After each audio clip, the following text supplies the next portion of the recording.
This place is great, really comfortable.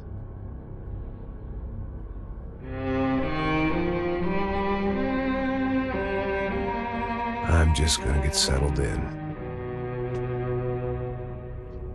Time to move on. Get on with my life.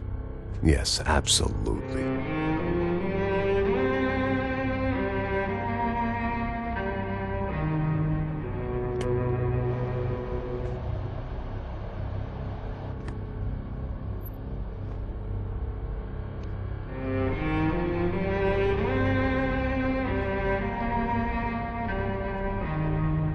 Now, like I said, it was a long time ago. Let it go. Seriously.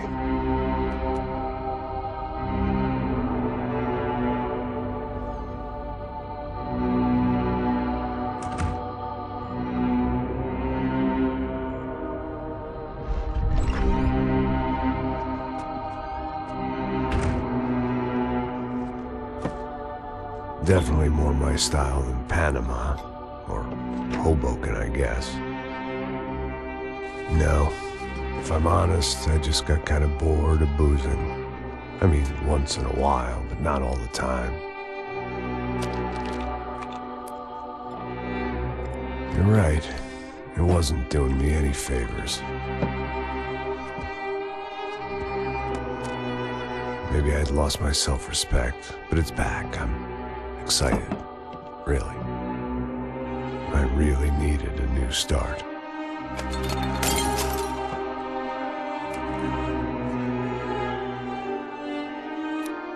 I think you're right. I think I am gonna like it here. It certainly ain't New Jersey.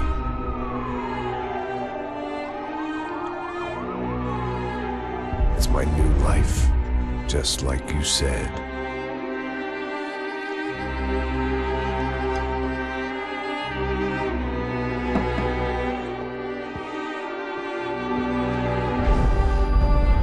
Listen, if you think I can still do a job, what have I got to lose?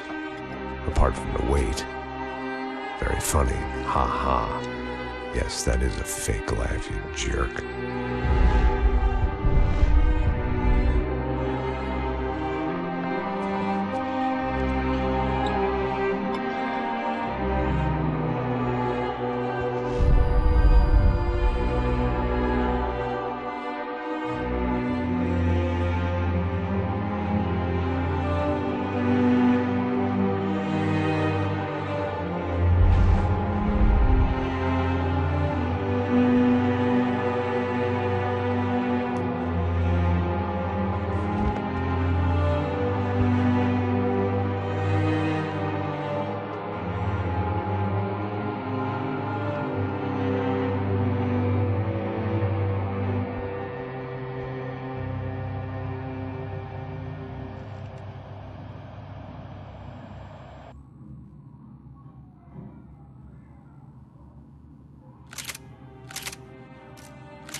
So I guess I'd become what they wanted me to be.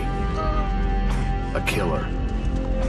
Some rent-a-clown with a gun who puts holes in other bad guys. Well, that's what they had paid for, so in the end, that's what they got. Say what you want about Americans, but we understand capitalism. You buy yourself a product and you get what you pay for. And these chumps had paid for some angry gringo without the sensibilities to know right from wrong. Here I was, about to execute this poor bastard like some dime store angel of death. And I realized they were correct. I wouldn't know right from wrong if one of them was helping the poor and the other was banging my sister.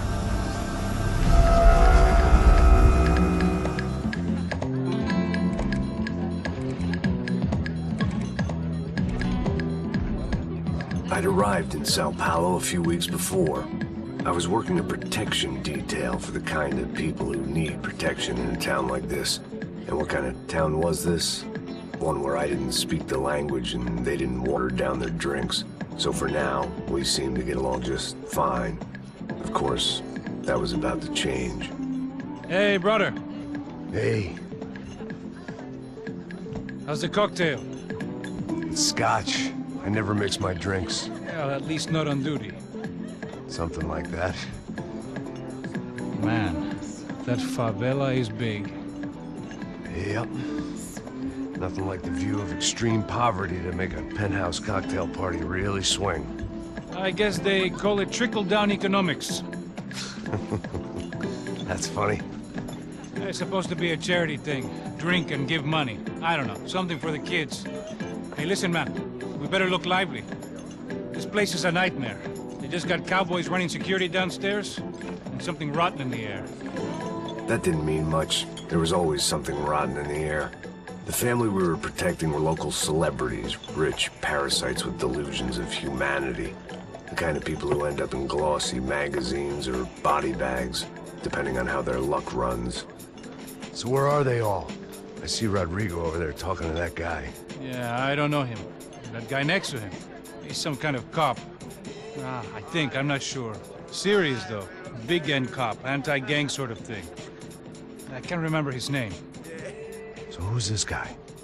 That guy's a plastic surgeon or some kind of surgeon. Tummy tucks and cock implants. Look at Marcel. Still dances like a fool.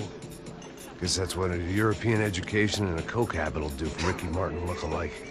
That's very funny, Max. Oh, excuse me.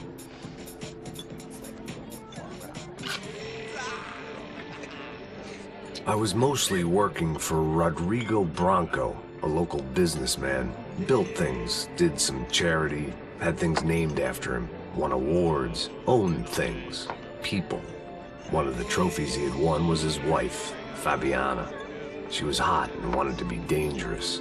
Some good genes trying to fight their way out of a cesspit. She'd married well and was now at leisure to regret her good fortune. They got along as well as any rich workaholic and his younger airhead wife tend to get along. They mostly ignored each other. She spent a lot of time with his cokehead younger brother, Marcello. He was a good-time guy if your idea of a good time was an expensive suit, a bottle of champagne, and nothing between the ears. The middle brother, Victor, had just walked in. He was a local politician. Guy was smoother than an oil slick on an iceberg and about as toxic. The rest of the crowd, I didn't know, but I could imagine the types. People who know if they drink enough, they won't have to feel guilty about their good fortune. Suddenly, things turned real ugly. Felt like our hangovers arrived right on cue.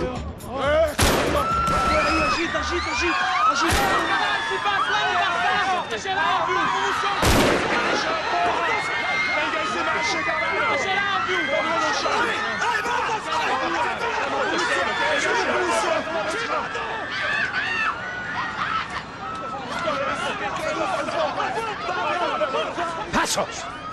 The hell was that? I don't know what the fuck that was. Let's go. Things had gone from fine to fucked up in about a second.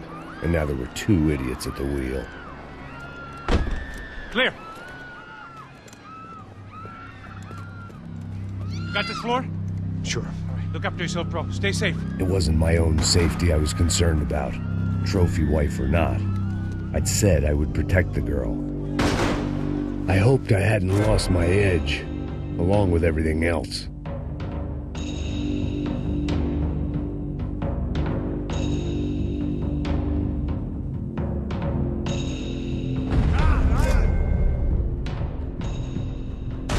It was time to choose, a nasty fall or a bullet to the head.